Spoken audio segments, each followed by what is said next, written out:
এই হাদিস আমরা জীবনে শুনিনি, ছাত্র জীবনে কোনোদিন কোনো শিক্ষকের কাছে শুনিনি, কোনো মাহফিলে কোনোদিন শুনিনি, কোনো বক্তার মুখে কোনোদিন শুনিনি। আমরা যখন কোরআন হাদিস গবেষণা করেছি তখন এই হাদিসটা আমাদের চোখে ধরা দিয়েছে। আমরা কিছু কিতাবাদিতে পেয়েছি, কিন্তু এই হাদিসের উপরে আলোচনা খুব কম হয়েছে। যে জিবরাইল আমিন নবীকে এসে বললেন আমি আপনাকে উপদেশ করব, আমি আপনাকে নসিহত করব, বলতে গিয়ে কঠোরতা অবলম্বন করব, আপনি কিছু মনে করবেন না। মুহাম্মদ সাল্লাল্লাহু আলাইহি সাল্লাম বললেন আচ্ছা ঠিক আছে, আপনি বলেন কি বলবেন, আমি কিছু মনে করব না। তখন জিবরাইল আমিন শক্ত ভাষায় বললেন, ইয়া মুহাম্মদ, হে মুহাম্মদ, ইসমা শাইতা ফা ইন্নাকা মাইতুন। শুনেন, আপনি যতদিন খুশি জীবন যাপন করেন, কোনো নিষেধ নেই, কোনো নিষেধাজ্ঞা নেই, কিন্তু নবী আপনি মনে রাখেন আপনি মৃত্যুবরণ করবেন, আপনি মৃত্যুবরণ করবেন, আপনি মারা যাবেন। বলেন তো কে মারা যাবে? নবী, সবচেয়ে দামি রাসূল। পৃথিবীর কারো কাছে এই অনুমতি আসেনি। মুহাম্মদ সাল্লাল্লাহু আলাইহি সাল্লামের কাছে মালাকুল মাউত আসলেন, সালাম করলেন, এরপরে বললেন মুহাম্মদ সাল্লাল্লাহু আলাইহি ওয়াসাল্লাম, জি আল্লাহ তাআলা বলেছেন আপনি যদি দুনিয়ায় থাকতে চান আপনাকে রেখে যেতে, আপনি যদি যেতে চান আপনাকে নিয়ে যেতে, আপনি যেটা চান তা বলেন, তা করা হবে।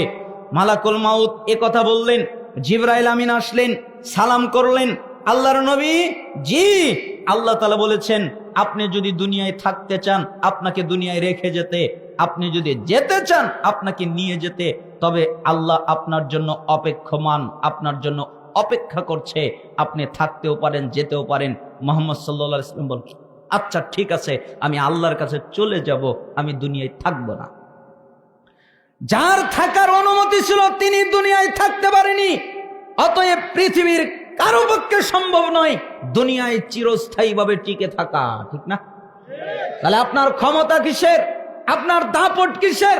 আপনার এত বরত্ব কিসের? কিসের ক্ষমতা, কিসের দাপট? শুনে রাখেন, আপনার দাপটের কারণে আপনার ঘরে কেউ প্রবেশ করতে পারে না, আপনার আসবাবপত্র কেউ ধরতে পারে না, আপনার জামাটা কেউ হাতাতে পারে না, আপনার জিনিসপত্র কেউ হাতাতে পারে না। আপনি মনে রাখেন, যেদিন আপনার মৃত্যু হবে আপনার ঘর থেকে আপনাকে টেনে বের করবে, একবারের জন্য বলতে পারবেন না আমার ঘর থেকে আমাকে টেনে বের করে কে? আপনার শরীর থেকে আপনার পোশাক খুলে ফেলে দিবে, একবারের জন্য বলতে পারবেন না আমার শরীর থেকে আমার পোশাক খুলে ফেলে কে? আপনাকে কাপড় দিয়ে ঢেকে দেওয়া হবে, পানি দিয়ে গোসল করানো হবে, আপনি একবারের জন্য বলতে পারবেন না পানি গরম হয়ে গেছে, আর একটু ঠান্ডা হলে ভালো হতো, একথা বলার ক্ষমতা থাকবে না। আপনি মানুষের জানাজার সালাত আদায় করেছেন, পরিস্থিতি উল্টে গেছে, আজকে মানুষ আপনার জানাজার সালাত আদায় করবে, আপনাকে কবরস্থানে নিয়ে যাওয়া হবে, আপনাকে দাফন করা হবে, আপনাকে মাটিতে রেখে দেওয়া হবে, আপনি একবারের জন্য বলতে পারবেন না ইস আজকে শেষবারের মতো দুনিয়ার আকাশটা দেখে নেই, আর তো কোনোদিন দুনিয়ার আকাশটা দেখতে পারবো না, এই কথা আপনি বলতে পারবেন না, আপনার বলার ক্ষমতা থাকবে না। এজন্য আল্লাহ নবী সাল্লাল্লাহু আলাইহি সাল্লাম বলতেন আকসিরু যিকরা হাযিমিল লাজ্জাত, স্বাদ বিনষ্টকারী, আনন্দ নষ্টকারী, যেই বস্তু স্বাদ নষ্ট করে দেয়, যেই বস্তু আনন্দ নষ্ট করে দেয়, যেই বস্তু আহ্লাদ নষ্ট করে দেয়, যেই বস্তু সবকিছু নষ্ট করে দেয়, এইটার কথা বেশি বেশি করে স্মরণ করো, ইয়ানিল মাউত, এটার নাম হলো মৃত্যু। বলেন তো এটার নাম কি? মৃত্যু। আস্তিক বলেন, নাস্তিক বলেন, মোরতাদ বলেন, ইহুদি বলেন, খ্রিস্টান বলেন, বৌদ্ধ বলেন, হিন্দু বলেন, গ্রিক বলেন, যত ধর্মের লোকের আছে, তারা যদি পৃথিবীর সমস্ত কিছুকে অস্বীকার করে, একটা জিনিসকে অস্বীকার করতে পারে না, সেটার নাম হলো মৃত্যু।